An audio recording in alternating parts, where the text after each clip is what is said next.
Good morning and afternoon, everybody. Welcome to my home.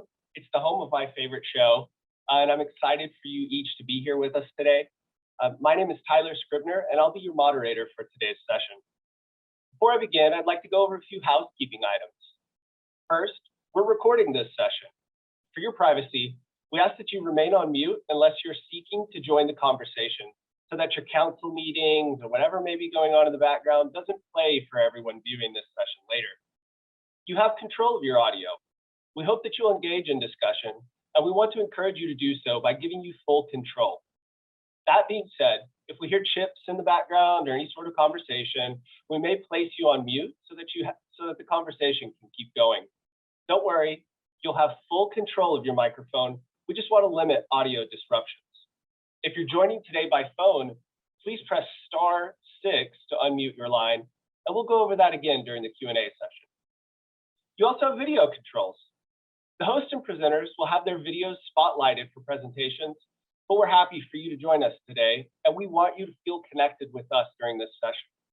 If you wish to enter a question or comment into the conversation, you can always use the chat box at any time.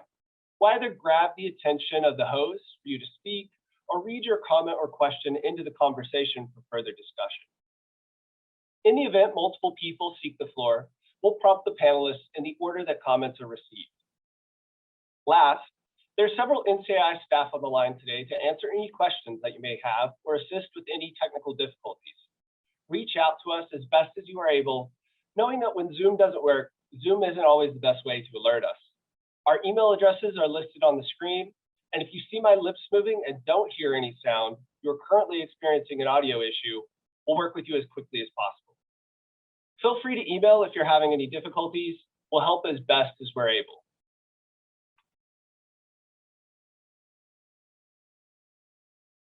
Thank you again for joining today's webinar on the Community Reinvestment Act Proposed Rule Modernization. My name is Tyler Scribner.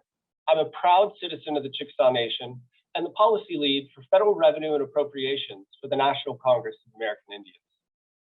Today is part one of this two-part webinar series on the Community Reinvestment Act and its native-related provisions.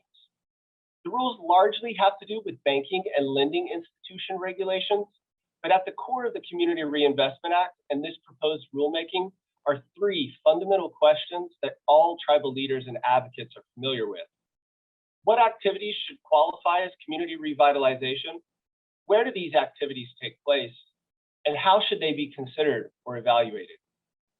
Treaties, statutes, court decisions, federal policy, unique cultural practices, economies, and geographic location all play into which lands should qualify and which activities should qualify. The diversity and uniqueness of Indian country underscores why your active engagement in this rulemaking is necessary to make sure that the private sector clearly understands what Native community revitalization looks like. Today, you'll hear about the Community Reinvestment Act, why we need new rulemaking for Indian country, and an overview of the Native-related provisions that help make that happen. Remember, as you hear today about CRA credits, assessment areas, and evaluation criteria, that the ultimate goal is to clarify those three core questions in the rulemaking. What activities should qualify as community revitalization? Where do these activities take place? And how should they be considered or evaluated?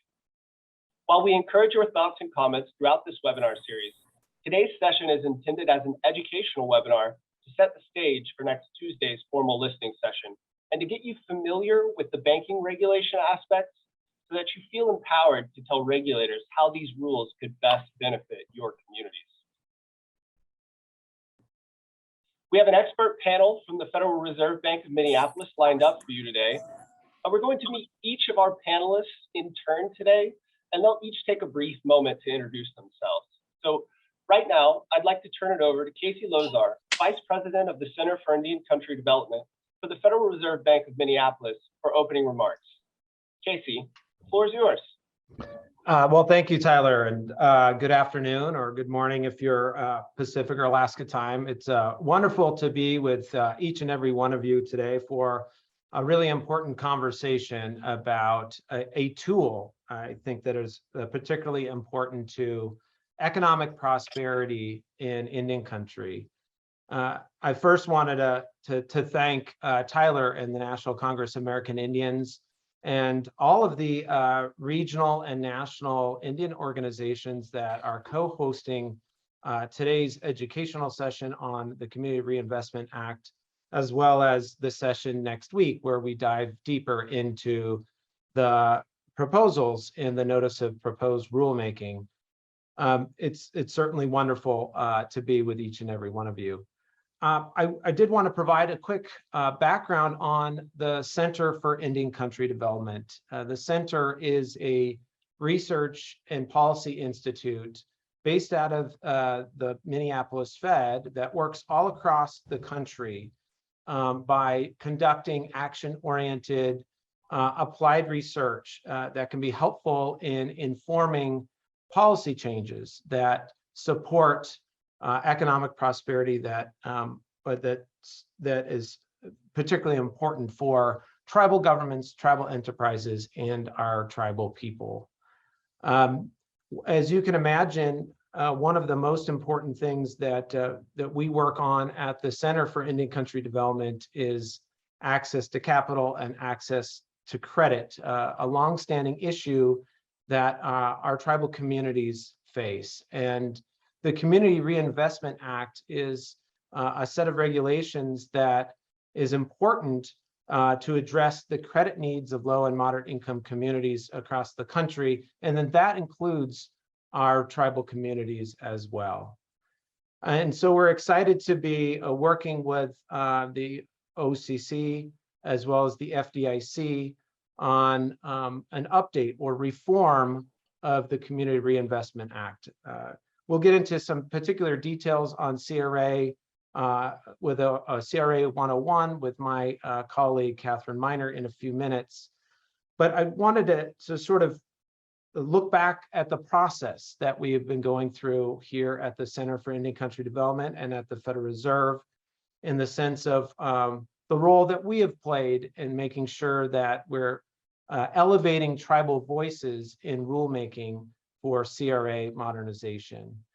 We, over the past couple of years, have undergone a number of different webinars, training sessions on CRA 101, as well as really exploring the early ANPR, in which we received feedback from a large swath of Indian country, from tribal enterprises and tribal governments to tribal businesses and national and regional tribal organizations.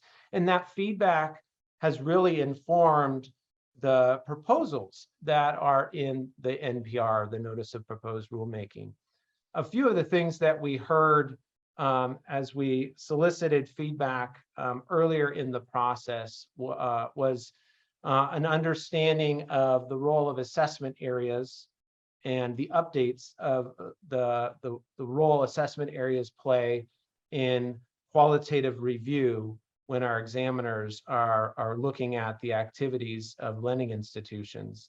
We also generally heard quite consistently of the importance of CRA reform for Native Community Development and Financial Institutions, or Cdfis.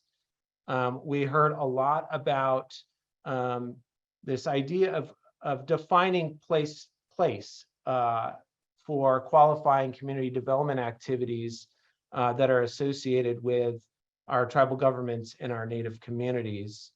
And lastly, I think as a general theme, we heard about the importance of the list of eligible activities or the types of programs that are common in the Indian country, for those to be clearly defined. So both our tribal communities know when they're engaging with tribal or with lending institutions, and lending institutions know when they're engaging on tribal projects, that those activities will be considered qualified before those activities take place. So we got a number of really important pieces of feedback that helped inform the tribal provisions. Or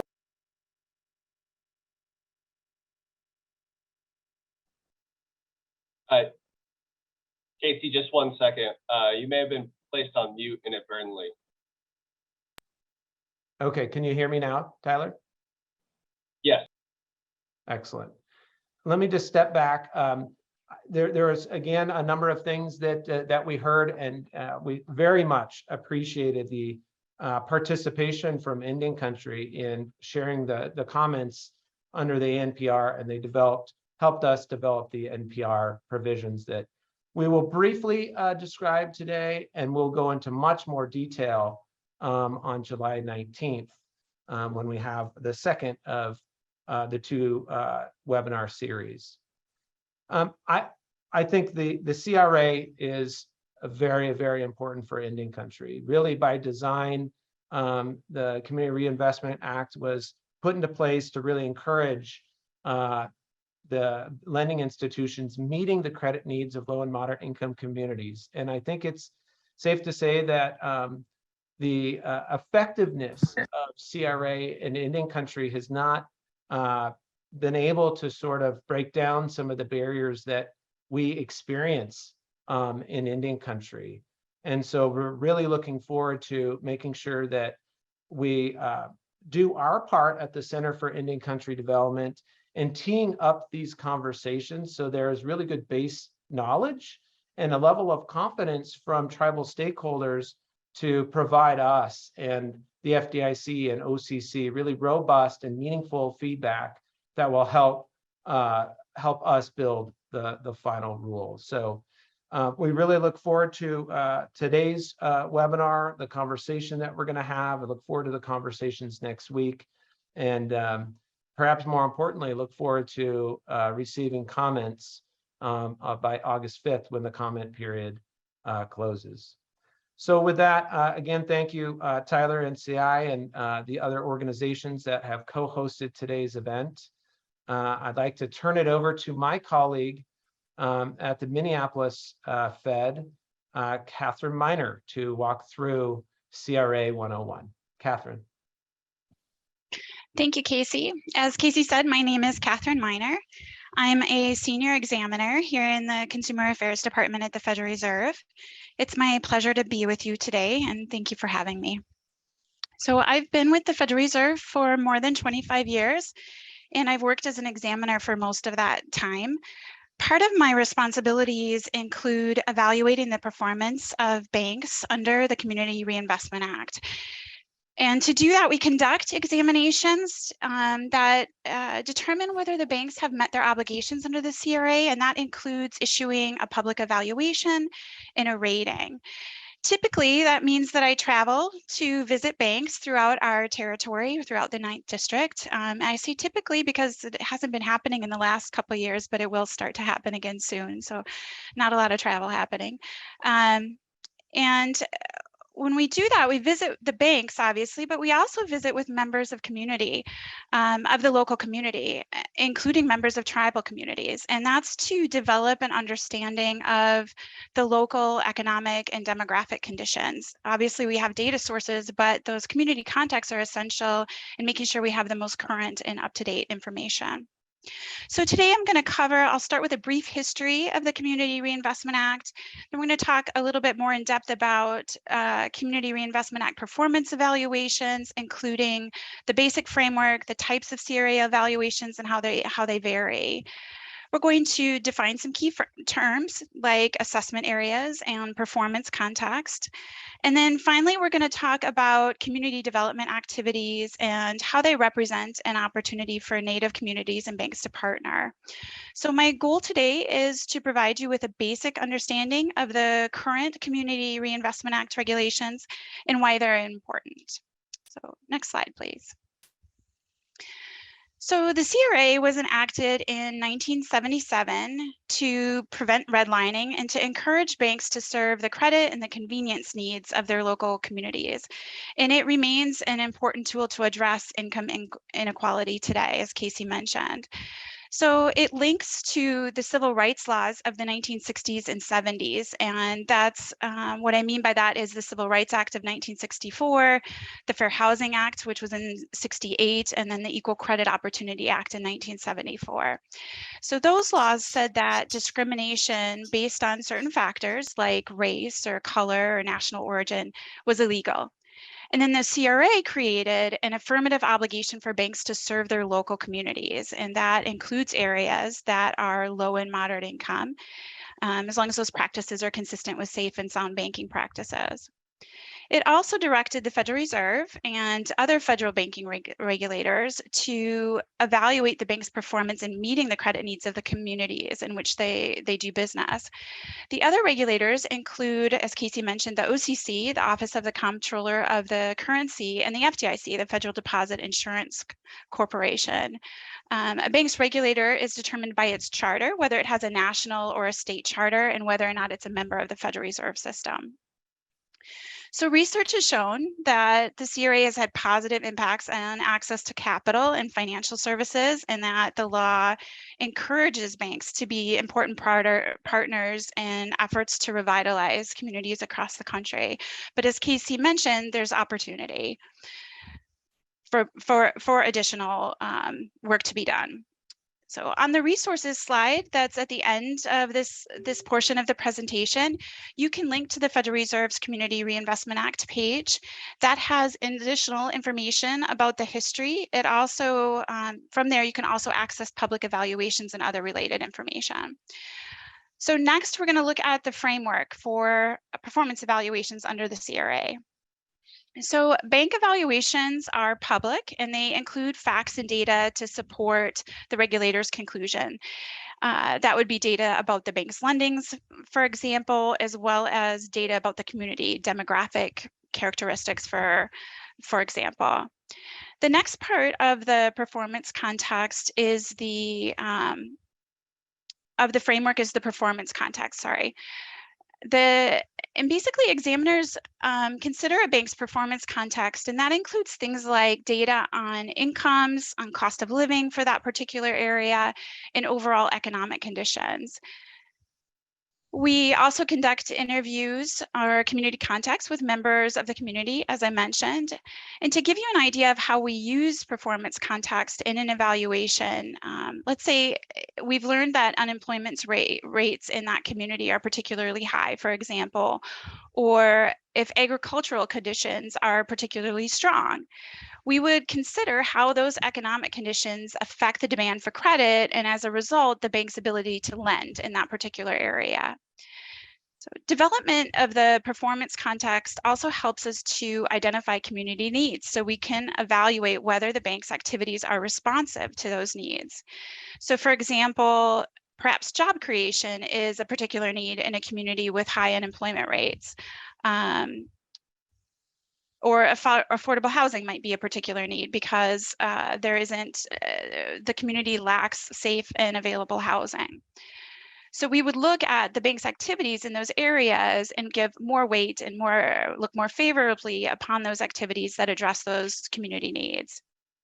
So the next part of the framework involves assessment areas, and assessment areas are how the banks define community for the purposes of evaluating CRA performance, and we'll talk more about those on the next slide. And then finally, banks are evaluated based on certain criteria with different tests for differently sized banks. So the evaluation criteria, they also vary according to the business model or the type of bank. So whether it serves retail customers like you and me and small businesses, or whether it's, say, a wholesale bank that serves other financial institutions. So the tests vary according to that business model. We're going to focus today, though, on retail banks, since that covers more than 90% of the banks in the country. So next slide, please. So generally, assessment areas are geographic areas that are defined by the banks, and then they're used in the evaluation to evaluate the bank's performance in meeting community needs. So we talked about how CRA creates this obligation on banks to serve those needs, and the assessment area is what defines that geographic community.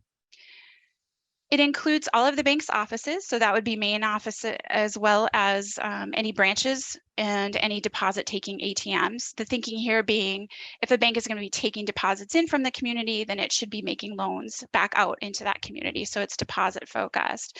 There are also a few requirements that banks are required to follow when drawing assessment areas. One is that they consist of whole geographies, and that basically means that they consist of whole counties or whole census tracts or whole metropolitan statistical areas or urban areas that are defined by the census. Also, they can't arbitrarily exclude low and moderate income areas or reflect illegal discrimination. And that would be by excluding areas where there are a significant minority population, for example. So I've mentioned low and moderate income a couple of times already. And the CRA regulations define low and moderate income according to criteria that are published by the Census Bureau.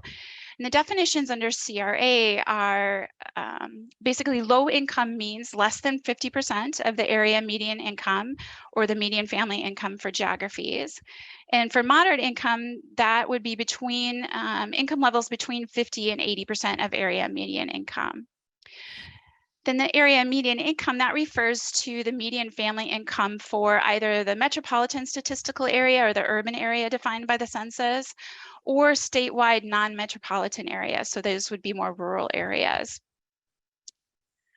And it would just depend on where the individual or where the geography is located. So I'll note here that the proposal expands the definition of assessment areas to reflect some of the changes in the banking industry, like mobile banking. So next, we're going to talk about the different types of CRA performance evaluations. So there's 3 types, and the type of evaluation is determined by the asset size of the financial institution. So for a small bank, there's just 1 test, and then for large banks, there are 3 tests. And we'll talk about each of those tests in a little bit more detail later. I'll note that the proposal includes several changes to the performance evaluation framework, particularly for large banks. So next slide, please. Just to give you an idea of what we're talking about when we refer to small banks and intermediate small banks and large banks, I've put the asset sizes on the screen. So if it's a small bank, it has less than 346 million in assets, and that's about 70% of the banks in the country. And then for large banks, it's somewhere over 1.3 billion, and that would be about 5 to 10% of the banks in the country. And then the intermediate small banks make up the middle. So the proposal talks about raising these thresholds, but the percentage of who's going to be covered by each of that remains the same. So even though the threshold, the proposal is to raise that to 600 million, for small banks, it would still reflect about 70% of the banks in the country. So let's talk next about community development under CRA. So generally, we all have a sense of what kind of activities are community development activities. But under the Community Reinvestment Act, community development has a specific definition, and that includes 4 categories. The first is affordable housing, and that means affordable housing for low and moderate income individuals, and that's as defined as by the area median family income. And then housing is a broad definition, and it includes single family or multifamily housing. It's also owner occupied or rental housing. The second category involves community services, and this encompasses a wide variety of social services. The phrase targeted to low and moderate income persons generally means that the service primarily benefits low and moderate income individuals. So community services, examples of those are things like providing food or shelter, other necessities such as utility assistance. Also education and healthcare are other examples. So the third category includes activities that promote economic development by financing small businesses and small farms. Generally, these are activities that help small businesses or small farms obtain financing that then creates jobs in the community.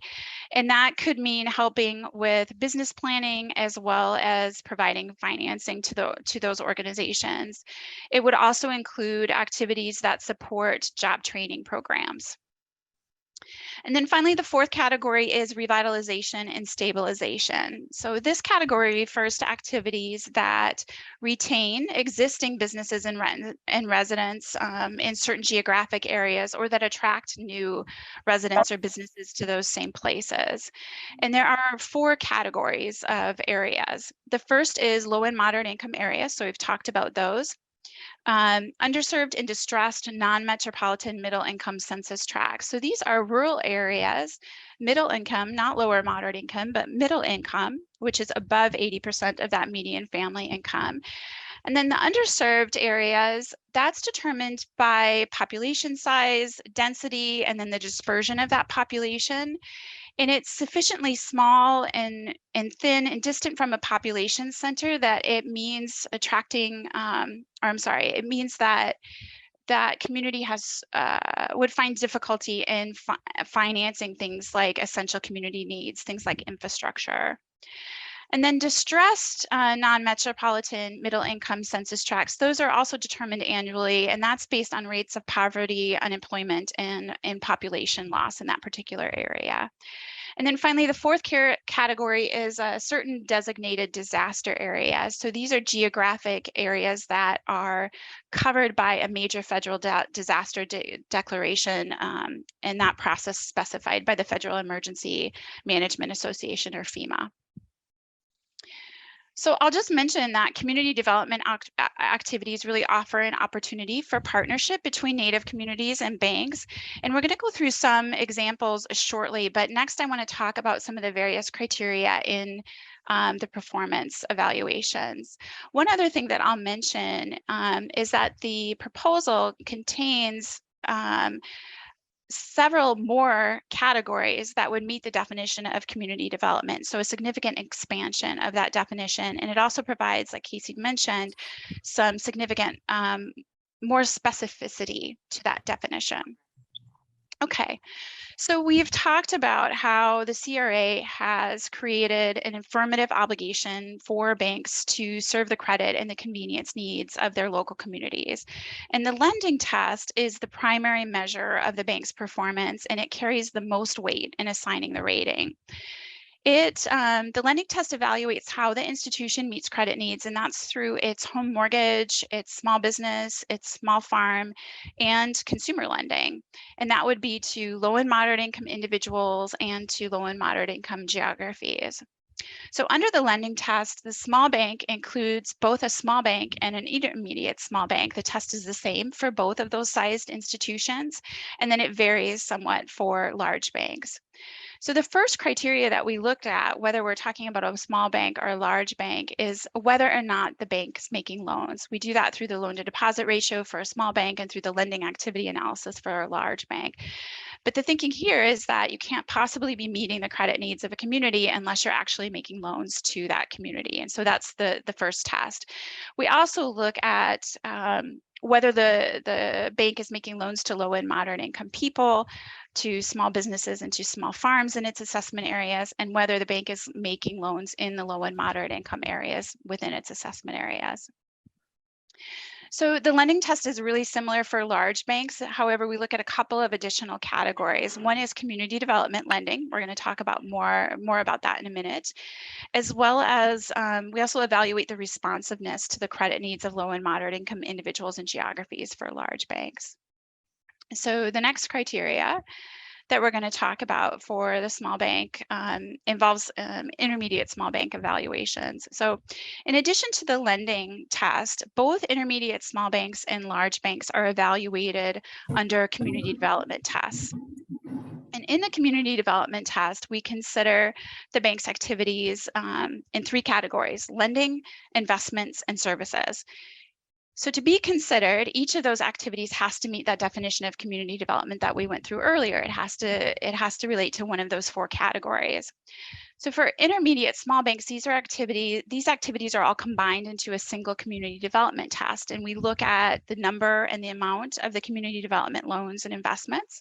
We also look at the extent to which the bank has provided community development services in its community. And then we evaluate the bank's responsiveness through those activities to community needs. So we'll talk about the two additional tests for large banks next. So the large banks are evaluated under three tests. So in addition to the lending test, we have the investment test and the service test. And while in intermediate small banks evaluation, all of the community development activities are combined into one test. For large banks, we look at those activities under each of the three tests, the lending test, investment test, and service test. So for the investment test, we look at the dollar amount of qualified investments, also how innovative and complex they are. We also evaluate their responsiveness to needs in the community and the degree to which those investments aren't typically provided by other private investors. For the service test, that's made up of retail services and community development services. For retail services, we consider the distribution of the bank's branches and the range of services that it offers throughout its assessment areas, particularly in low and moderate income areas and to low and moderate income communities. Then for community development services, we look at the extent to which the bank provided community development services in the community, and also the innovativeness and the responsiveness of those services. So that concludes the segment that I have today on the three types of the CRA evaluations and their criteria. So next, we're going to talk about community development activities and go through some examples in each of the three types. So during the CRA evaluation, we consider the bank's loans, investments, and services that fit into each of those four community development categories that we covered earlier. So community development loans have as their primary purpose community development, so they meet that definition, but they also have to meet some other criteria, and those include size and collateral restrictions. So loans that don't meet those additional size and collateral restrictions, but they still have a purpose of community development, those would be considered under the lending test and not as community development loans. So basically the CRA, well, I'll mention first on the resources side, I have included a link to the CRA loan data and collection grid that was published by the Dallas Federal Reserve Bank. And that goes into some of the specific requirements around size and collateral for the community development loans if you'd like to understand that further. But the idea is that if a loan is considered under the lending test, then it's not considered again under the community development test. So it's only counted once. That's the general principle. So let's talk about some examples of community development loans. The first is, could we go back to slide 17, Taylor? Thanks. The first is loans to expand access to healthcare in low and moderate income areas. So this could be adding beds or services to an existing hospital or clinic, or constructing a clinic that in an area where there wasn't access to healthcare previously. Also, loans to finance housing for low and moderate income residents, and that might be rental or owner occupied housing. It could also be single or multifamily housing. Loans to tribal authorities is another example to finance things like infrastructure projects, so maybe expanding access to broadband in a particular area. And then other examples of CD loans include loans to small business development corporations, economic development authorities, or community development financial institutions. So next slide, please.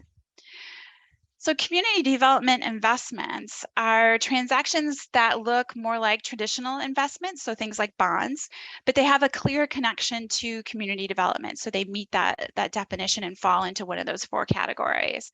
So examples here include investments in community development financial institutions, or CDFIs, and that includes native CDFIs. Also investments in local loan pools that might serve low and moderate income borrowers or small businesses or small farms. Deposits in low-income credit unions, that's another example. And also maybe some examples of the community development projects that might be financed by state or local bonds. That could be a new school that's located in a low and moderate income area, or it could be infrastructure improvements like a new road or improvements to an existing road in a low and moderate income area. So next slide, please. In addition to the traditional investments like a bond, investments under CRA also include donations or grants that are made by the bank. And to qualify under CRA, the donation has to have community development as its primary purpose. So we've got some examples. The first is workforce development. So this could include job training for individuals. I worked recently on a bank that had made a donation to an organization that trained low and moderate income women in the construction industry. So other examples include donations to organizations that provide education, that provide childcare or healthcare, provided that those services primarily benefit low and moderate income people. Another example is economic development agencies that provide education and financing to small businesses or small farms. So to qualify under the Community Reinvestment Act, a service, again, has to have as its primary purpose community development, but it needs to be related to the provision of a financial service. So it needs to leverage the banker's expertise. So there's kind of two parts to that in order for it to qualify under CRA. So one example is the banker serves on a board or committee of a nonprofit that provides services primarily to low and moderate income people. Other examples include providing technical skills. So things like human resources or information technology skills or legal expertise would also qualify.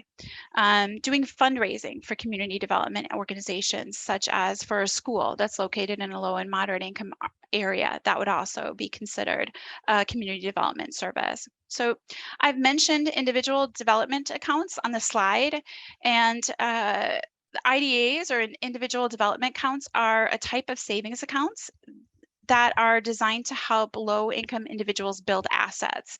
So people use IDAs to save money to start a business, for example, to pay for education or to buy a home.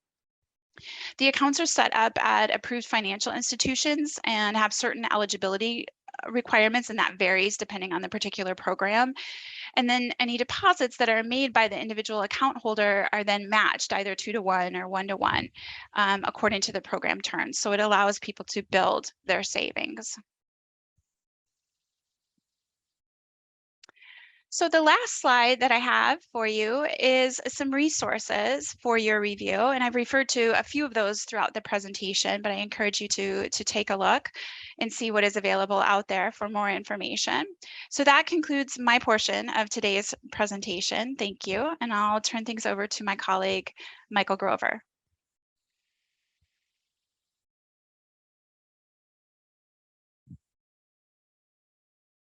Thanks, Catherine. Good afternoon, everyone. It's an honor to be here, and I too want to thank Tyler, NCAI, and the event partners for hosting this event. My name is Michael Grover. I'm an assistant vice president here at the Minneapolis Fed, and I work on a wide variety of projects and issues related to communities in the 9th District, and the 9th District includes the states of North and South Dakota, Montana, Minnesota, the Upper Peninsula of Michigan, and northwestern portion of Wisconsin. My job today is really to set the stage for next week. Catherine did a really good job of providing a good 101 on CRA to get a sense for what the current regulation and current framework is for the examination of banks on whether they're meeting the credit and convenience needs of the communities they serve, especially those that are low and moderate income. So what we're going to do for the next couple of minutes, I'm going to do some of this, and my colleague and partner Mishu Kokodoko is going to come on in a couple of minutes and talk a little bit too. Is we're going to talk a little bit about what we're going to be doing for the July 19th session. So this is really a promotional opportunity. We're setting the stage. We're getting you set for what we're going to talk a little bit more in depth about with our listening session next week. So one thing I would do, if you haven't already registered to attend the session, do so after we get done. We hope to, at that point in time and with next week's session, do a more deeper dive into what the proposals are for changing the CRA. So it looks like we've already gone to the next slide. So I will update my notes here. So the last major revision of the CRA happened in 1995. So without revealing my exact age, let's just say I was in my 20s when the last major revision happened. As you can imagine, there have been a number of significant changes in how banks operate and how consumers access financial services since the 1990s. I had a phone back then. I also had a beeper. So So a lot has changed. You can do a lot of banking on your phone. You can apply for loans. You can check your bank accounts. There's a whole lot of things that you can do right now. And it's amazing. But the regulation that we're focused on today and that Katherine covered was really based the last update of it was in 1995. Over the last 4 years, the agencies have completed a lot of outreach and received a lot of comments on how the CRA should be updated.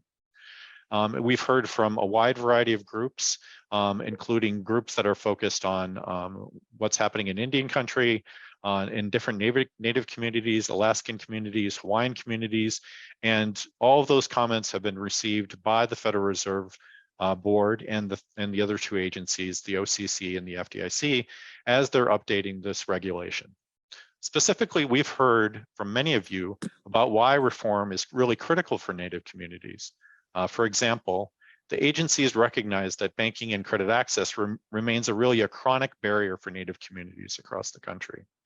In addition, many Native communities are not adequately captured and represented by the current geography definitions and not in bank CRA assessment areas, meaning that that there may be little or no incentive for banks to invest in these communities. Next slide, please. So thinking about what is kind of motivating the proposal really builds on the previous proposals from agencies, feedback from stakeholders, and a lot of research that the Federal Reserve and other agencies have really done. The NPR discusses and the following objectives in updating the CRA regulations. Really, as Katherine mentioned, really the key goal of updating the CRA is to strengthen the achievement of the core purpose of the statute. And if you go back and look at the statute, one of the things that's talked about there is namely that the regulated financial institutions have a continuing and affirmative obligation to help meet the credit needs of the local communities in which they are chartered. So that's really key. In addition, the updated regulation needs to adapt to changes in the banking industry, including mobile and online banking. And it also needs to provide greater clarity and consistency in the application of the regulations. Now, it really wasn't the case that since 1995, how Katherine does her work hasn't changed. There have been updates and discussions about, will this count if we look at this affordable housing development? So there have been reforms in the form of something called a question and answer or a Q&A document that all three regulators have participated in. And so that has taken place over a number of years. So there are documents out there to document, let's say, what sorts of new and innovative sorts of affordable housing would count for CRA. But all that information needs to be updated in one updated document. So the modernization is really focused on greater clarity and consistency in the application of regulations. And so that everyone, both banks, community organizations, policymakers, and others are really familiar with and what's included with the CRA. In addition, as Katherine pointed out, we need to tailor performance standards to account for the different sizes in banks and business models, and also the local conditions.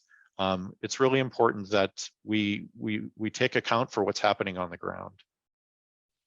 Lastly, we need to tailor data collection and reporting requirements so that existing data is used whenever possible. And there are a couple other bullet points at the end as well, but I'm going to pass on those to go to the next slide, please.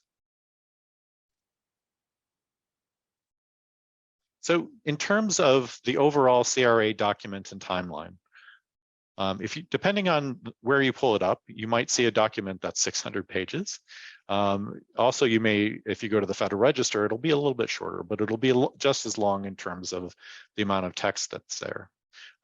As you can imagine, it's been 25 years since we've updated the regulations, so we've got a lot to sort out. And the agencies want to be very careful in the explanation that they provide for why they're making changes. They also want to identify the feedback that they got from feedback letters, from reaching out to community organizations and the others. And they're also going to be raising questions about things that have yet to be sorted out. First, the regulations need to reflect the fact that different communities have different needs and different banks have different scales and business models. Therefore, the proposal includes provisions that are tailored to bank size, complexity, and business model, and also to the unique needs of various geographies and communities, including metropolitan areas, rural areas, as well as native land areas. Second, stakeholders consistently requested that regulators make the regulations much clearer and explicit to support greater clarity, consistency, and transparency than what's currently out there in the current rules and guidances.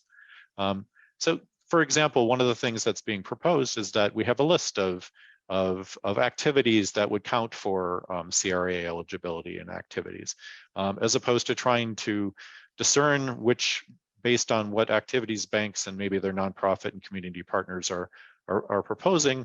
Let's go out and look at a list and see if it's on there. And that list will be evolving and changing over time. Finally, given the amount of detail in the proposed rule and the breadth of proposed changes, the NPR has a very lengthy preamble that explains, as I mentioned before, the various proposals and asks 180 questions throughout the document so that we can get a full and rich set of public comments on the proposals. So again, I want to thank you all for attending today. I'm going to hand off the rest of the presentation to my colleague here at the Minneapolis Fed, Mishu Kokodoko. Mishu, the floor is yours. Take it away. Thank you very much, Michael. And again, my name is Mishu Kokodoko, and I work here in the Community Development and Engagement Division at the Federal Reserve Bank of Minneapolis. Here in Minneapolis, I lead some of the bank's effort to promote effective bank community partnerships by increasing awareness of community development trends and investment opportunities, especially those related to the CRA. And personally, I'm interested in the work of native Cdfis and the role that native Cdfis play in improving native residents' credit outcomes. So today, as Michael mentioned, I'm gonna spend briefly some time on specific provisions in the NPR that could potentially affect Indian country. Next slide, please. So I know there's a slide later on. You will see a link to be able to download the Federal Register notice. And that way you can kind of check on some of the references I have here in my slide. So the current regulations do not include a specific definition for certain community activities in native land areas. So the proposal seeks to include Indian country and other relevant land areas to support comprehensive engagement of native geographies. So we do have a definition in the NPR, and I have the reference page here, page 97, that you can check later on. And according to the proposal, the definition of native land areas includes Indian country, land held in trust by the United States for Native Americans, State American Indian reservations, Alaska Native villages, Hawaiian homelands, Alaska Native village statistical areas, Oklahoma travel statistical areas, and travel designated statistical areas, American Indian joint use areas, and state designated travel statistical areas. So again, the three agencies try really much to include all native geographies. And the second point on my slide here, the NPR also proposes a specific definition for certain community development activities that benefit native communities. The proposal will define eligible activities in native land areas, including revitalization, essential community facilities, essential infrastructure, and disaster preparedness and climate resiliency activities. And then the third point here on my slide, the proposal also includes what I call an impact review factor for community development activities. And here, when you look at my list here, I have two factors that I mentioned that potentially relate to the work that Native organizations do. The first one, an activity that support, for instance, a Native Cdfi is considered to be an impact factor, which means that it is an activity considered to be highly responsive to the needs of the community. And the second one that I listed here are activities that benefit Native communities, such as qualifying activities in Native land areas. They all will receive positive consideration when it comes to CRA. And then the last one on the slide, you can find more information on this. I have the page here, page 92. It has to do with community development financial institutions. Now, the NPR seeks to support financial intermediaries, including Native Cdfis. And the document, they define as Treasury Department certified Cdfis. And then the agencies are proposing that all activities with Treasury Department certified Cdfis will be eligible CRA activities. So all activities with Native Cdfis will be eligible CRA activities. And of course, there are also some small organizations that are emerging. We call them often in the community development world, emerging Native Cdfis. And the proposal also addresses the concern of these organizations. It's calling them a non-Treasury Department certified Cdfis.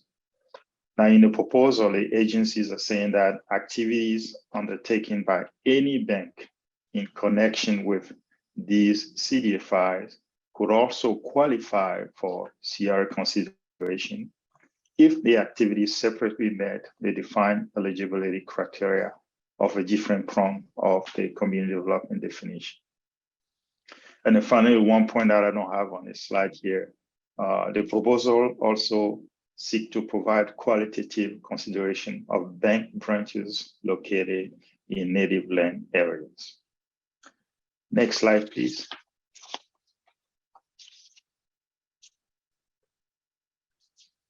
So on the next slide, I have a couple of questions here.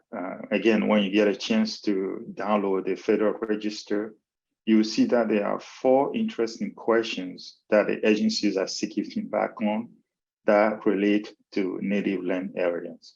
And then the questions target the definition of native land areas, additional eligibility requirements for bank activities in native land area, expanding the condition of activities in conjunction with government plans, and lastly, the location of beneficiary inside or outside native land area.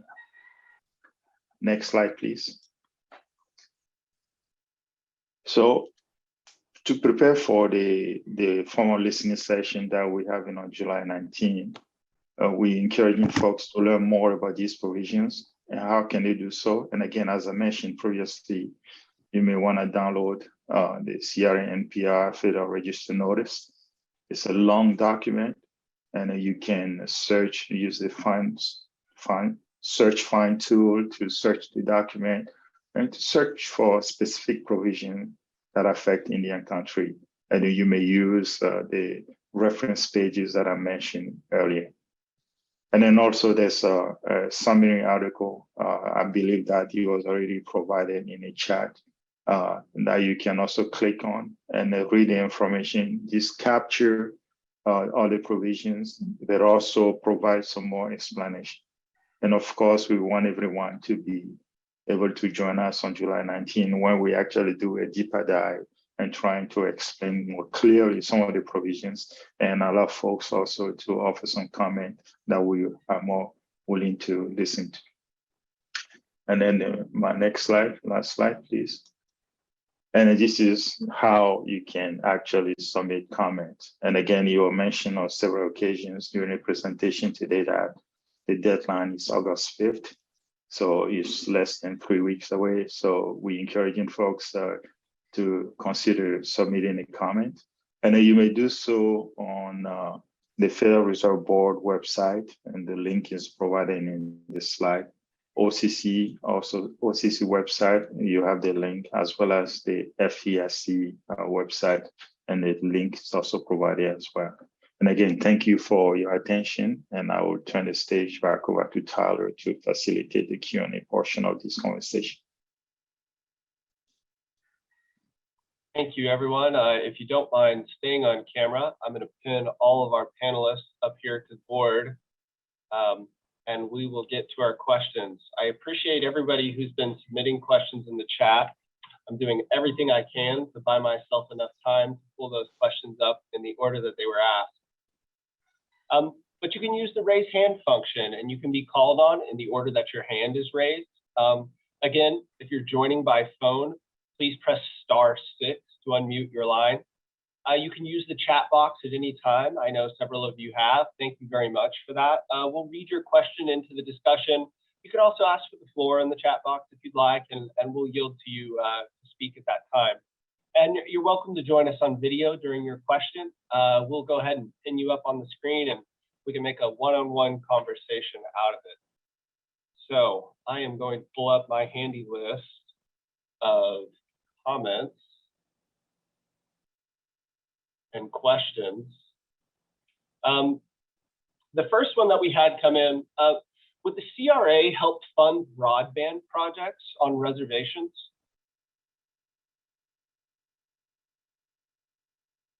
Well, I'll go ahead and maybe start with my response and turn it over to some of my colleagues. But I think one of the things that I did want to underscore with this particular question, that the Community Reinvestment Act is a set of regulations that are holding financial institutions accountable for meeting the needs, credit needs of low and moderate income communities. And so it is not a traditional program or a funding program that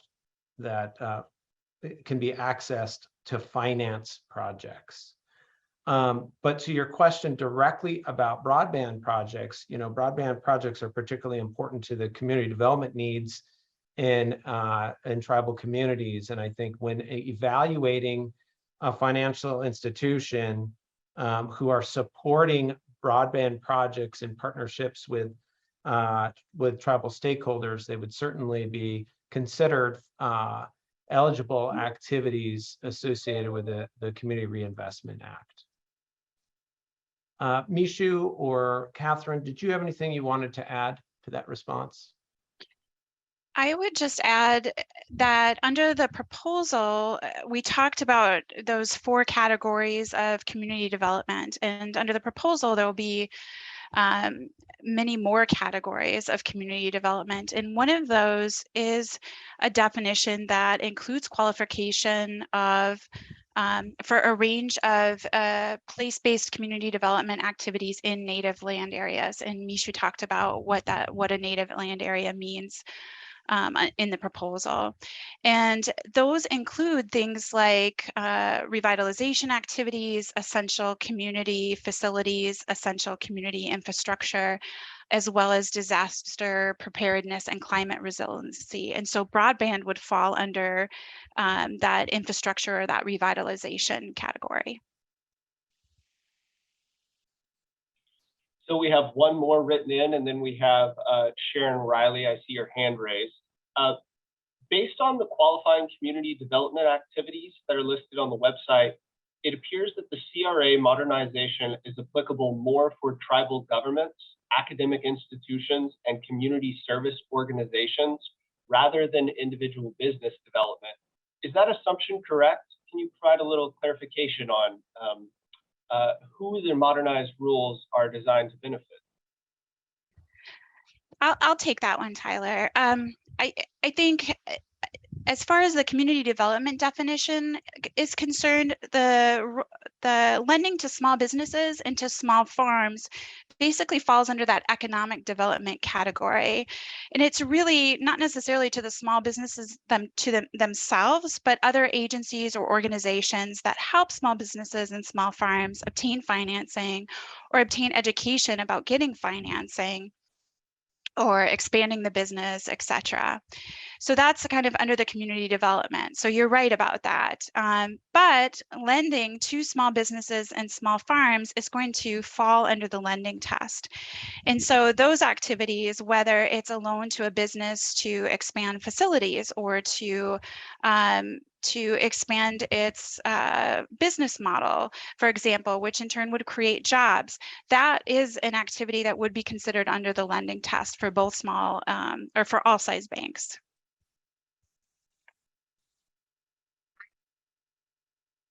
Thank you. Next, we have Sharon Reilly. Yes, hi. Sorry about this. My question was about your small business. Oh, sorry. I'm trying to change my background here, get on the screen. Small business investment companies, I think that's what they were called. And it sounds like those are for-profit entities, but I was wondering if nonprofit organizations could be a small business investment company. Yeah, that specifically refers to small business development corporations and small business investment corporations. Those are affiliates of the Small Business Administration. So they're specific entities that are designed to finance or small businesses and small farms, but other organizations, like you said, that have a similar purpose. So there could be a tribal organization, for example, whose purpose was to provide education or provide financing to small businesses and small farms, and an investment in that organization or a loan to that organization would also qualify as community development. Well, we do have a small business administration program here at Great Lakes Center Tribal Council. So I was just wondering if we could be qualified. I mean, how does one go about getting qualified as a small business investment company? I was Googling stuff, basically just to see, because it's not something I have any expertise in, but I don't know if you have any advice or resources of where to go to see if you qualify and how to get set up, and if you could, set up an investment fund basically in order to, bring in funding through fundraisers or through other, not grants, but other, kind of donor contributions, and put it into an investment fund. Yeah, I think those are, oh, go ahead, Mishu. No, I was just going to suggest that I can take your information, provide you with some resources as to how to start an SBIC. Okay, that would be fantastic. Okay. Thank you very much. I'll be waiting. I can put my contact in the chat if you want. Sounds good. Yeah, I'll take that. Yeah. Thank you. Next, we have Nikos Belas. Hi, thank you. Sort of a quick question. Do we have any idea, or do you guys have any idea how much non-compliance by banks with the CRA there is, particularly in Indian country? I used to do CRA organizing in New York with Acorn. I don't know if you remember Acorn. And we actually did one of the only successful CRA action against banks in that city. And no one had done much research or analysis of bank lending in minority communities. And that was kind of the sense around the country, that it wasn't really being monitored as closely as it could be. And I just wondered if you have a sense of that level of compliance. I know I think the CRA has been watered down over the years in some ways. That's just my sense. I can't tell you specifically how, but I wondered if there is a sense of, whether banks have complied, particularly when it comes to Indian country. I doubt anyone is forcing them to or making an issue of it. So if you have any thoughts along those lines, that would be great.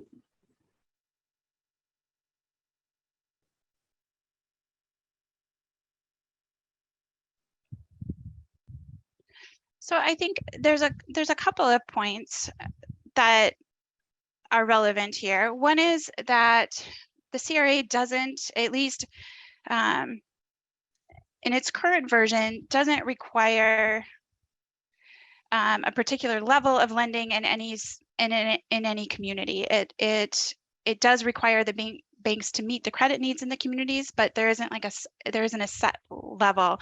So to say, or a number, so to speak. And so to say that the banks had failed basically to evaluate the performance, what we would do is write that performance evaluation, talk about how the bank had or had not met the credit needs in the community and the evidence for that. And then issue a rating. And that rating for a bank that is not performing or not meeting those credit needs, that would be a rating of needs to improve, for example. So that, I think that addresses your question, Nikos. Yeah. Maybe, yeah. I mean, I know that the CRA was bank lending has been evaluated by the CRA or the supervising agencies since the law was passed.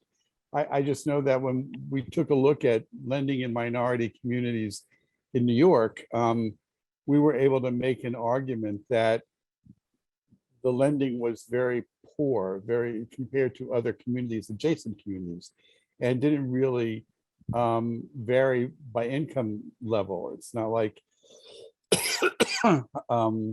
so, well, actually it did vary by income level is what I'm trying to say.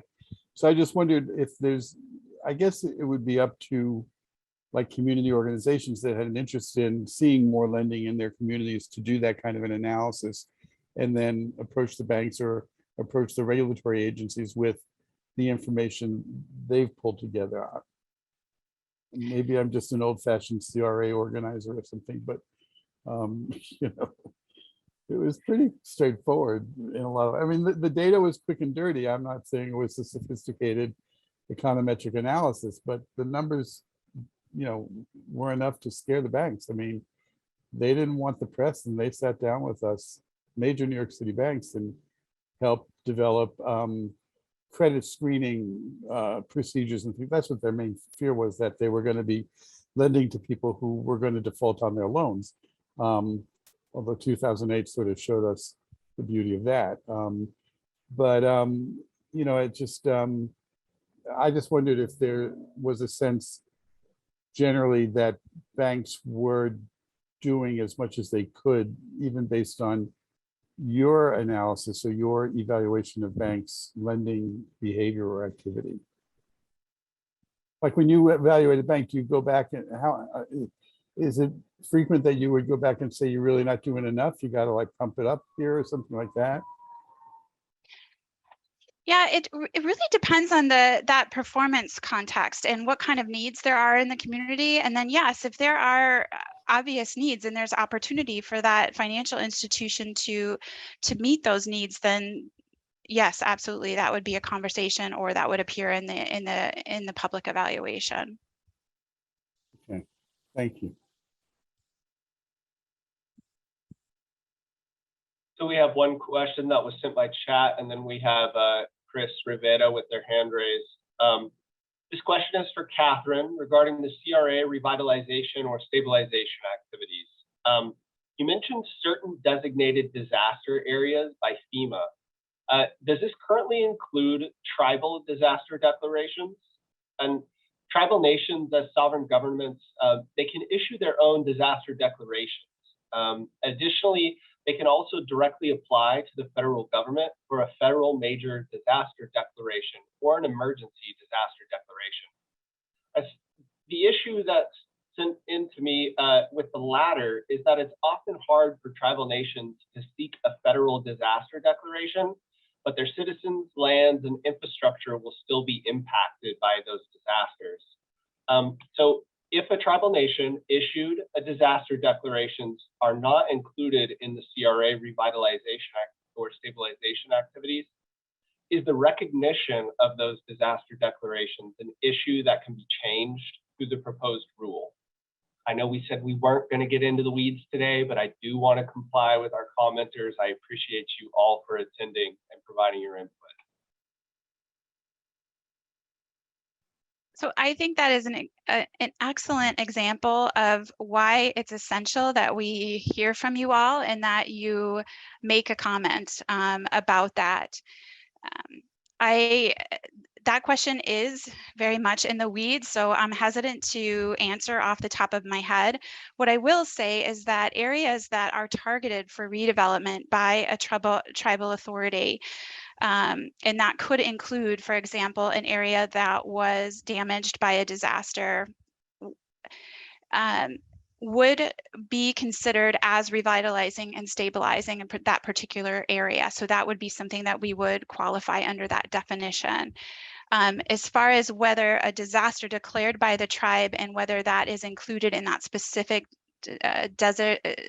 disaster declaration designation, I would have to look that up specifically. But again, I really encourage you to make a comment. I think that is an area that would that would be a very sorry, that would be a very important comment to share.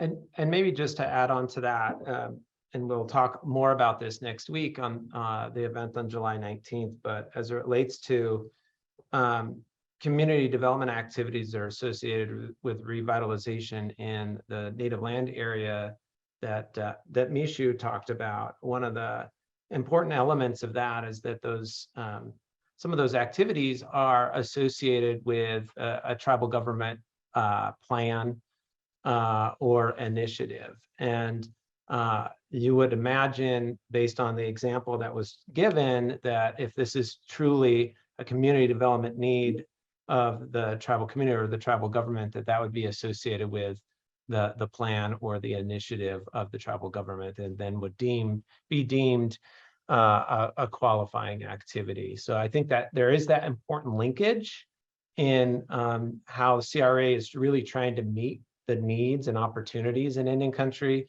that are directly in line with what tribal stakeholders are saying are the most critical and the most important for the economic health and the health of our tribal communities.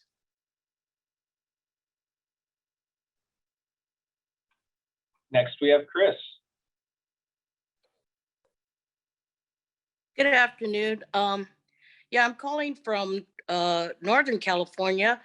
I'm associated with the Chumash Band of Mission Indians in Central Coast. And I just want to really briefly say there needs to be more awareness for our youth and our younger people, because when I was 35, I was working for FICO in Marin County for 3 years. And I worked for, which it was then Fair Isaac credit scoring company. And when I left there, Charles Schwab gave me a $700 check. And my manager left the business with 20,000 shares. The awareness for our young people and other than ourselves is vital. We need to let them know. I'm 66 now. 20,000 shares of FICO would be nice. So when it comes to investment and awareness, and know what you're talking about and what we are sharing in the next few meetings, I believe it's critical to our community. I left that company to join the gaming industry, which has boomed.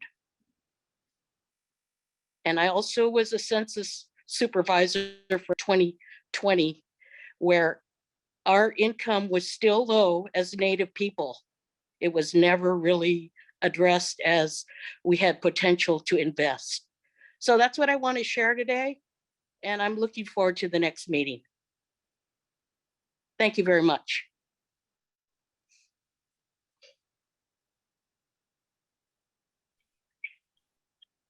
So the next question we have, and then we have Sharon again.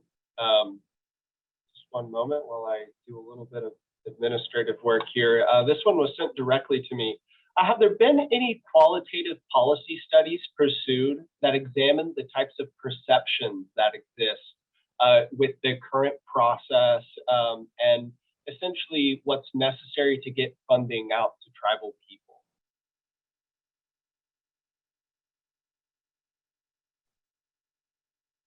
Tyler, could you reword that question? restate that question? Yes. So,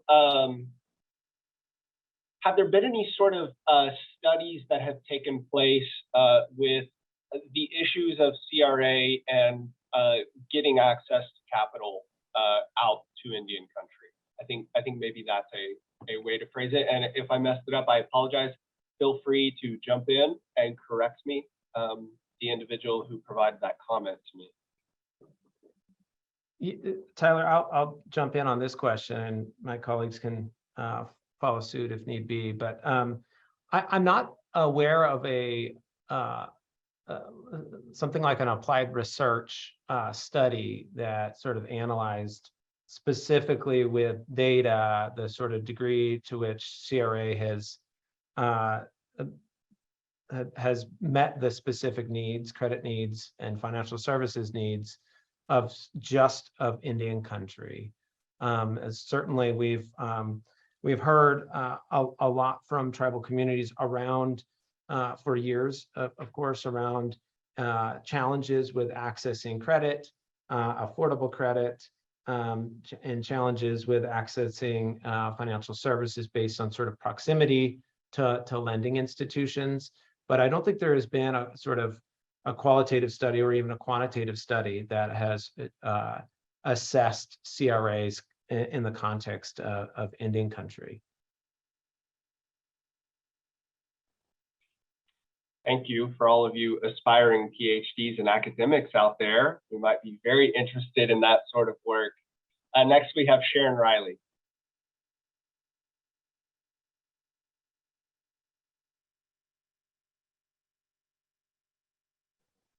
Ms. Reilly, you may be on mute. That's strange. The Zoom screen was, I thought it was just hidden behind my my other windows that were open. Sorry about that. My question, there was a slide that talked about the evaluation had to meet two criteria. One was it had to relate to community investment, and then the other one was banking services. And I can't quite remember what that meant by the banking services. Is that what was spoken about towards the end of that particular presentation? Yes, so CRA talks about, for a large bank evaluation, we talked about how the service test includes both a retail service test and a community development service test. So the retail piece is really about where are the bank's branches in its assessment areas, what kind of services, what range of services does it provide throughout its assessment areas, how does that differ? And we're paying particular attention to low and moderate income communities and low and moderate income geographies. And then a community development service, in order to be considered a community development service, it has to have as its purpose community development. So one of those four categories that we talked about. It also has to be related to the provision of financial expertise. So the banker has to be leveraging their expertise in delivering that service. And so those are things like serving on boards or doing fundraising, those kinds of activities. Does that, I think that answers your question, Sharon. It kind of does, but it's also, it sounds like the definition is the question, which, sorry, I'm kind of a literal person. So, but I'm glad you brought up also, because I did want to ask this about fundraising. So you did say that someone can qualify under the CRA's providing community development services if they are assisting with fundraising activities. Did I hear that correctly? You did, and so that requirement to be related to the provision of financial services, so leveraging that banker's expertise, fundraising falls into that category. And so the bank, as an example, what the banker would be doing fundraising for an organization that meets the definition, whose work meets the definition of community development. So an example might be a a daycare that provides services to low and moderate income people. So they may sit on the board, and as part of that role, they do fundraising for that daycare. Okay. Sorry, this might be getting into the weeds, but so that I just want to make sure it's clear in my head. So for clarification, the fundraising service is the service the banker provides to the community organization or the tribal nation or the tribal organization. Would that fundraising service include setting up donor advised funds at that particular bank, which is kind of in the fundraising and development world that's becoming very popular, where individuals create like banks create these donor advised funds in order to raise, unrestricted funding for nonprofits. I am not familiar with those types of funds. Mishu or one of my other colleagues, perhaps?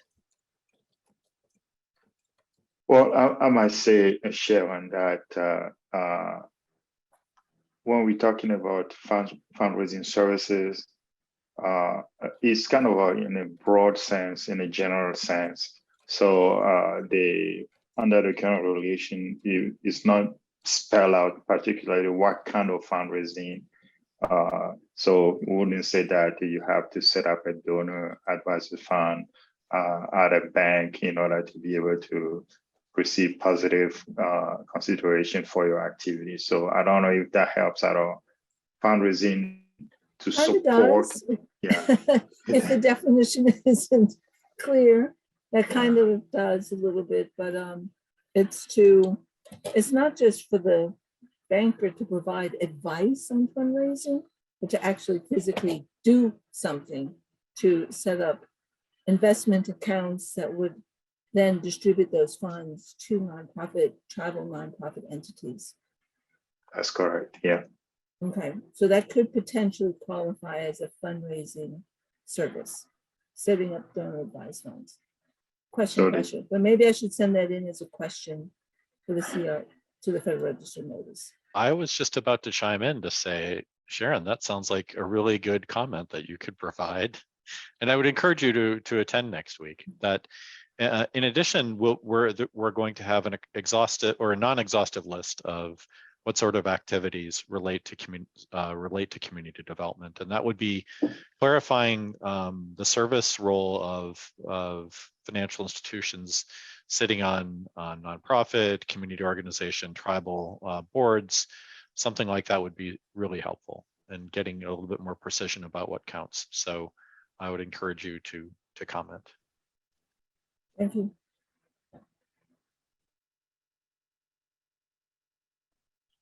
So we've got another one in chat, and I see we have Jamie Glaché's hand raised next. Is there a tribal office within CRA examination offices at the Federal Reserve or otherwise that is responsible for monitoring progress by banks and addressing redlining and different issues? Is there a tribal affairs office watching over this regulatory activity? That's a great question, Robin. And maybe I'll take it. There isn't a formal tribal office that is specific to CRA examinations. So each of the regulators or the CRA agencies have exam staff that are working in certain portfolios in certain parts of the country, and those individual examiners are working directly with banks. And those banks may be associated with our Native communities. And so you have sort of individual ground level experts that are doing that level of examinations that intersect with tribal communities, both on reservations or trust lands and off reservations and trust lands. I would say maybe the closest sort of entity that is associated with the application of CRA, and particularly in this case, CRA modernization in Indian country is our office, the Center for Indian Country Development. We've certainly been a partner to the Federal Reserve internally, as well as to the OCC and FDIC, in making sure that we're educating and collecting feedback from Indian country to make sure that reform is going to be responsive to the modern needs of tribal communities. So we certainly can be a resource to folks in Indian country if you have any direct questions about CRA. But we also encourage everyone to provide their comments directly through the links that were provided in today's PowerPoint presentation. Thank you. Next, we have Jamie Gloshay. Thanks, everybody. I appreciate the webinar today. I'm wondering if CRA would also be inclusive of challenging existing underwriting frameworks. I know in typical funding and finance, we look at the 5 C's of credit as the primary underwriting framework within banks or Cdfis as a means to look at risk factors. But in my opinion, those frameworks are incredibly exclusionary to not only Indigenous folks, but also BIPOC communities. As if you don't have a great FICO score, you may have not had access to financial literacy or education. Again, collateral, a lot of Indigenous communities and tribal lands can't leverage collateral. So I'm wondering if there's an opportunity to chime in on that next week, and if this would be the place within the CRA to even open up alternative ways to underwrite. I think that's a very good question, and you are more than welcome to offer some comment on that. And I know somebody asked the same question. I was able to attend some workshop on underwriting, ag lending underwriting workshop. And then the same thing came up just in a conversation because of the fact that you have most of the banks that use kind of a system. Either you match the credit box or you don't, like you're saying, whereas you have the native Cdfis or the smaller nonprofit organization using the 5 C's. So yes, that's important. That's an interesting question. But again, CRA, well, let me just say that I would encourage you to provide a comment if you have a statement on that one. Okay. Okay, thanks. Thank you. I know we're at time. Do we have time for one more hand raise and then just a closing question for each of you? All right, Sharon Reilly. Sorry for this barrage of questions. I just went back to my notes and looked for all the question marks that I had written down. Under the individual development accounts, are there specific types of banks or CDFIs that set those up, or can it be a bank or a CDFI? Or do the banks themselves have to qualify in some way? I can take that question. Those individual development accounts, they're typically set up by a nonprofit organization, and then they look for a bank partner, and that bank partner could be a community development financial institution. It could be a program that the community development, the CDFI had actually set up as well. And the bank could be the program sponsor as well. So it's just sort of looking at developing that program and then looking at what criteria, eligibility criteria, and then where those matching funds would come from. So the criteria could be, depending upon the relationship you set up with the bank, that the nonprofit helps pay for the other, the one-to-one match, or the bank pays for it, or maybe a combination of the two. Yeah, typically, I'm sorry, I'll let you finish your question. No, go right ahead. Go ahead. Yes, typically the funds are coming from a pool, and that pool may have several funding sources. Could be the bank, could be participating in that funding as well, but typically the program has access to funding for that matching.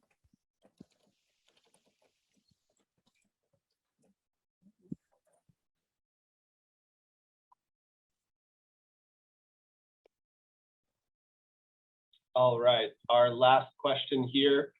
This is to each of you. I guess we'll start in the order of presenters. We'll do Katherine, then Mishu, or Katherine, then Michael, then Mishu, and close with Casey. Why is it important for Native community members to comment on this notice of proposed rule? I think it's essential that we hear from Native communities. There are multiple proposals that relate to issues that are important to Native communities, and your unique expertise, your unique perspective is vital in making sure that the new rule really reflects what your needs are and encourages investment and other activities like lending to address those needs.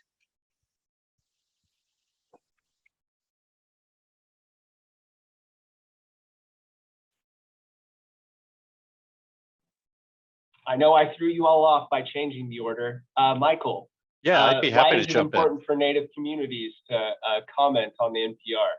Well, I think Katherine got it right, and I'll just add to hers. I think the comment about that someone had about tribal disaster declarations is perfect in the sense that we think we have it all covered, and we might not. And I think given the fact that it's been 25 years since the last time we updated CRA, this is a really critical point in time so that we get it right going forward. And I think making sure that we have the right information from the right people to be able to make those changes, and that we're inclusive and that we're respectful, especially of tribal sovereignty and other issues as a part of CRA going forward will be really critical.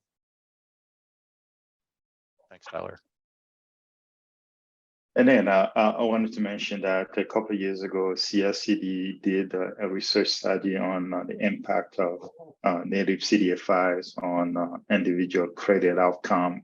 And I saw that they do have a positive relationship with how credit profile, credit score was improving for some of the native residents. And then we didn't quite find out more about what is it about native Cdfis that does allow for this to take place. We were kind of sensing that that's the cultural fit or other things that native Cdfis do to sort of help the customers that they serve. Now, this NPR does have a lot of provisions to support intermediaries like Cdfis, and I think it's very important for the organizations that are trying to fill a credit gap, that are trying to provide support to entrepreneurs and citizens of tribal communities to really make sure that the agencies get it right. Because well, the next time there might be a revision, who knows, maybe 20, 30 years. So it's important for everyone to submit comment. And maybe just to round it off, I think my colleagues covered a lot of the most important elements here, but I would just add, you know, that the unique political status of our tribal nations, the specific needs and opportunities, economic opportunities that exist for our tribal communities is particularly important as it relates to modernizing a tool that is designed to address one of the biggest barriers that exist in economic prosperity in Indian country, and that is truly access to financial services and access to affordable credit. So timing is particularly important. Nishu said it. We don't know when CRA will be modernized again. It's been nearly 30 years since it has been modernized in a meaningful way, and so we really want to make sure that the agencies are able to elevate your perspective, your voice, which is very, very important. I can go back to our experience when we got comments from the ANPR just 18 months ago, and there was significant comments that came from Indian country that really informed the tribal provisions that we've previewed today and that we'll dive deep into next week. This process is iterative, right? And so as we get closer and closer to the final rule, we can be more clear and more specific with the recommendations for this update to make sure that they match really the realities and the lived experience that our tribal communities face. So Absolutely, it's an important opportunity for tribal stakeholders, tribal organizations, tribal leaders, et cetera, to weigh in and help us get this reform done in a way that's going to allow for Indian country to truly reach its full economic potential. Thank you, everyone. I know that we said that was the last question. If you have to jump off, I understand, but I did want to give the floor to Ms. Connor in case she wanted to ask maybe an encore presentation, one more song from the band. Good try, Tyler. Actually, my question really is about how much federal interagency their collaboration there is in this NPR, because from years ago when I worked for the Small Business Administration and now on the tribal side of the fence, we're looking at some really complex quagmires created by our Great White Father, especially regarding what bankers typically would refer to as collateral and our trust lands. So I live on one of the top 25 fractionated reservations in the United States at Umatilla. And the consequence of how the Bureau of Indian Affairs, our trustee, has handled our business regarding lands is that we do not have a land title records office. So while my family members, we may own 6 houses on trust land, we only have deeds or titles to those that are on fee lands. And the consequence for people who want to become an entrepreneur, who want to build a barn or a second home, or even get a home improvement loan, is that they have no capacity to do that. And once upon a time, of course, we had to run it by the Secretary of Interior to do anything with the trust property. But for the most part now, due to fractionation, we can't even, that's implausible just due to the number of people on a title. It would be signatures for a lease, excuse me. So we've got some really impractical hurdles to overcome on the Indian country side of the equation. And I'm just really curious, is there a federal interagency relationship in the drafting of this NPR or in the implementation of the NPR? So Roberta, I'm happy to take your question. So the 3 agencies that are charged with oversight and rule writing for CRA, the Federal Reserve, the FDIC, and the OCC are all coordinating on this process. If you're asking if other agencies are connected with that process, like BIA and others, they're really not. And what we need to do as regulators is make sure that we that we have a good engagement on our end to make sure that other agencies where these rules will be impactful also get to hear about what CRA is about and where it's headed. In terms of the land question, super complicated. Super complicated, yes. I'm going to pass that to our land expert, Casey Lozar in Helena, Montana. I do have to drop, but I appreciate your question. Michael, I would just say to you before we transfer to Casey, please be mindful that while it's banking institutions that are drafting this, the implementation lives in the real world side of the fence, and working with the BIA's former credit program, working with SBA's multiple programs. I can tell you that if you don't take consideration of the hurdles on the other side of the fence, it's really hard to implement what you guys are proposing. That's, again, I would encourage you, Roberta, to make that comment, because I think where it will boil down to already where the NPR is focused is that we are going to have a non-exhaustive list of things that will get CRA credit or will be eligible for positive consideration. I need to use my words correctly here. And having those credit programs that are existing that are already supporting the good work that's going on out in Indian country will be helpful, especially for lenders who are saying, I don't know anything about this credit program. Should I be focused on it? Will it help support my bottom line? Will it help me with my CRA rating? And if it's on the list, I think that'll be super helpful. But I appreciate your comments, and we have a lot of outreach and engagement to do as well on this topic. Thank you. Casey?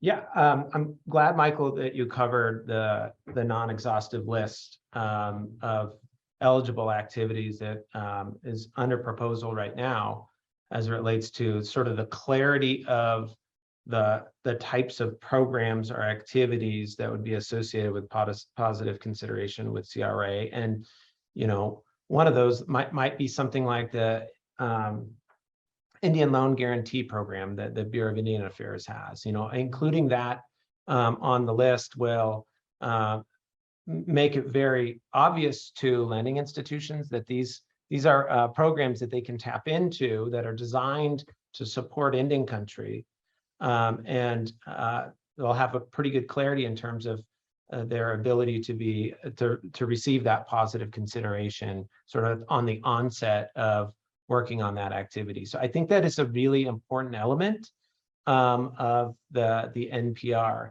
I think you raise another really good point about other partners that make sort of access to capital and financial services a reality. And that is directly the banking institutions and key federal agencies that are doing a lot of this similar type of work, trying to bring capital into Indian country. And I think one of the key elements of this reform process is the implementation, execution of an education campaign once the final rule is done. The agencies envision that there's going to be extensive outreach to the banking institutions and really key stakeholders that are operating in Indian countries so that they're aware of what the new rules mean, to help build the types of relationships that will allow for breaking down some of those chronic barriers that we've seen that have held back Indian economic development. So I think that part of this process is going to be very, very important to really make CRA reform meaningful to our tribal communities, our tribal families. I appreciate your comment and your feedback. I just need you to know that what I know about the CRA is that the banks, because I know the one banker who testified for it originally, and I serve on a board with him, the banks who have figured out how to get the credits and play the game doesn't mean that they're actually reaching our communities. So I'm hoping that this notice of proposed rulemaking, after all this time, will undo some of the hoops in the game and the loops that they get through that don't actually represent service provision.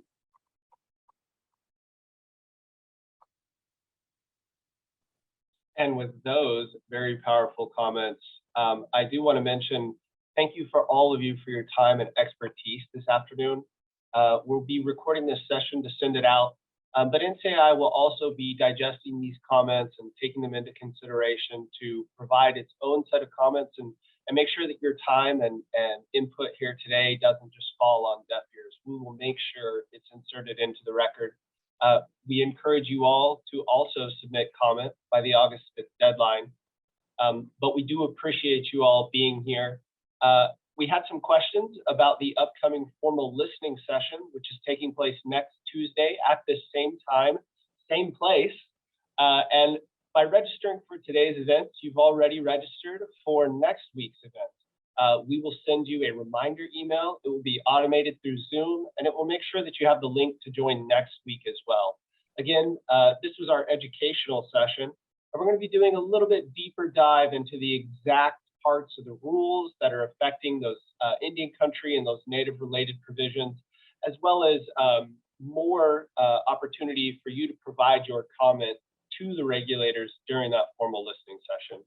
Again, we appreciate everyone very much for being here. Please don't hesitate to reach out with any questions, comments, or concerns, or any assistance that you may need. We're happy that you're here, and we look forward to continuing to help you. Thank you very much. Have a good afternoon.